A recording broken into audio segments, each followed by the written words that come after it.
قرآن و حدیث میں حوروں کی جو صفات بیان ہوئی ہیں ان سے اندازہ ہوتا ہے کہ حوریں انتہائی حسین و جمیل، بے پناہ خوبصورتی کی مالک اور قیمتی ترین ملبوسات اور زیورات سے آراستہ اور پیراستہ ہوں گی۔ ان تمام اوصاف کے باوجود دنیا کی جنتی عورتوں خواتین کے برابر کبھی نہیں ہو سکتی۔ جنتی خاتون ان حوروں سے کہیں زیادہ خوبصورت اور زیادہ قیمتی لباس زیب تن کیے ہوئے ہوگی۔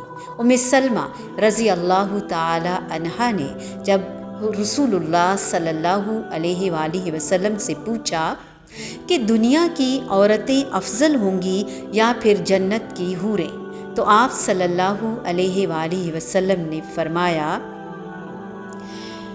بل النساء الدنیا افضل من الحور العین، بلکہ دنیا کی عورتیں حوروں سے زیادہ افضل ہوں گی۔ جنت میں تمام خواتین جوان ہوں گی، بوڑھی عورتوں کو دوبارہ جوانی عطا کر دی جائے گی اور پھر وہ ہمیشہ جوان ہی رہیں گی۔ رسول اللہ صلی اللہ علیہ وآلہ وسلم نے فرمایا اللہ تعالی خواتین کو جنت میں داخل کرے گا تو دوبارہ کنوارا بنا دے گا۔